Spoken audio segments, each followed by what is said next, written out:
If we want to talk about the crisis in America, I know the border is a big deal. I know crime is a big deal. I know the economy is a big deal. But we've got all of those issues and challenges because of the loss of biblical worldview in America. Well, I want to talk about worldview today, and that's really your wheelhouse. But before I get into it, I want to set the stage a little bit, because we look at Acts chapter 17, and Paul is in Greece addressing the men of Athens.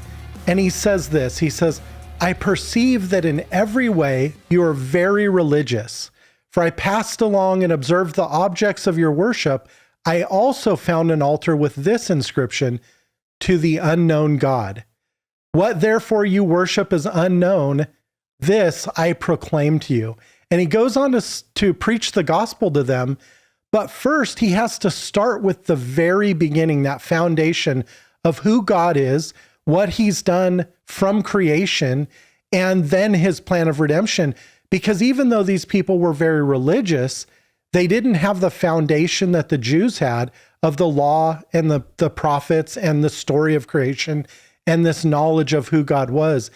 And I feel like we're at a place in American culture right now where we're kind of in the same place. We're very religious, but we don't know who God is. We don't necessarily believe that he is the creator. And last week, I got an email from your PR company, who we love, and they sent us a copy of the 2024 American Worldview inventory. Can you tell us a little bit about the inventory and what you guys do and what you found this year? Yeah, Garrett, this is the fifth year that we've been doing that annual survey. At the beginning of every calendar year, we do a big national survey with a representative sample of adults from across America. And what we're consistently trying to do is understand the worldview of Americans. What are its strengths? What are its weaknesses? What kind of worldview do people possess? How deeply are they wedded to that particular worldview? How many people have a biblical worldview? What direction is that moving in? Is it growing, shrinking?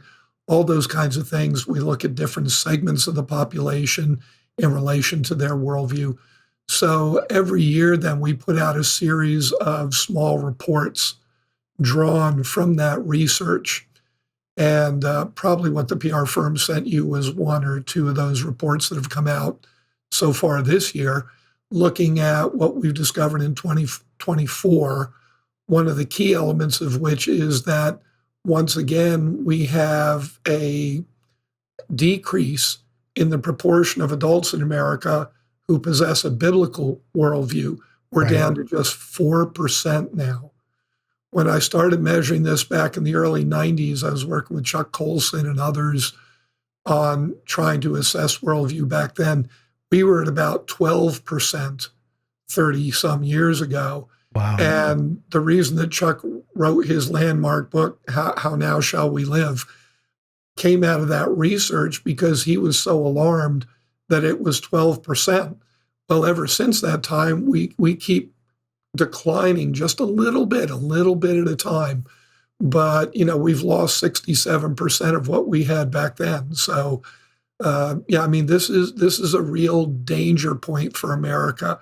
If we want to talk about the crisis in America, I know the border is a big deal. I know crime is a big deal. I know the economy is a big deal. But we've got all of those issues and challenges because of the loss of biblical worldview in America. Amen. Everybody's got a worldview. You need one to get through the day. It's the filter that helps you make every decision you make. And if you don't like what's going on in the culture, it's because we're making bad decisions. Mm-hmm. And we're making bad decisions because our worldview is no longer God's way of seeing things, the biblical worldview. So worldview, I would say, really is the crisis of our time. This episode of Rapid Response was brought to you by CTC Math. Visit them at ctcmath.com today.